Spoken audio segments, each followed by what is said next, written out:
So in this video, I want to explain why going to a Caribbean medical school is a bad idea.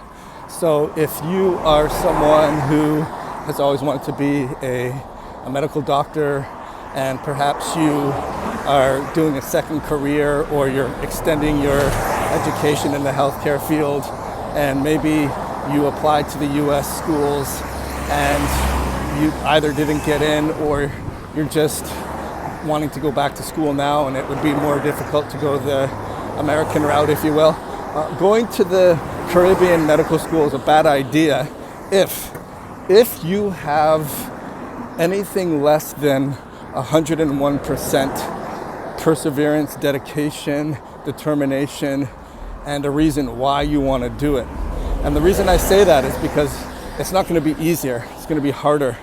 It might be the ability to get in because it relies on tuition dollars, and ultimately it's a little bit of an easier screening process in the sense that there's less competition, and ultimately it's geared towards more of a mature student.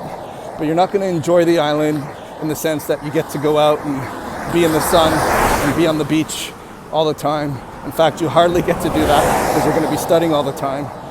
Also, the fact is that you're going to have sort of a mark on your back in the sense that when it comes time to apply to residencies, or when it comes time even before that to take your USMLE step 1s and step 2s, I'm not saying it's impossible, but I will say that there's a certain amount of really great schooling and education and lectures and professors that you get while you're in the Caribbean Medical School. However, the National Board of Medical Examining tests that you take for your midterms and your finals, there's a lot of missing material that isn't on the presentations and lectures.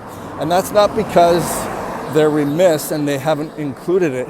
It's just that there's so much information to know, which means that you're getting a basic lay of the land through the education, with the understanding that you yourself are going to have to fill in the gaps. You're going to have to fill in the shades of gray.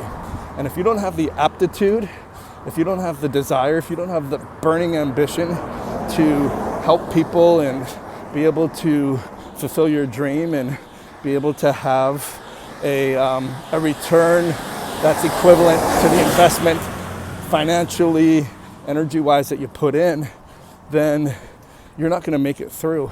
And I see a lot of my classmates that are struggling in that capacity because perhaps their eyes were bigger than their stomach, thinking, oh, it's a Caribbean medical school, it's going to be easier, I can get in, I'm going to have fun while I'm on the island.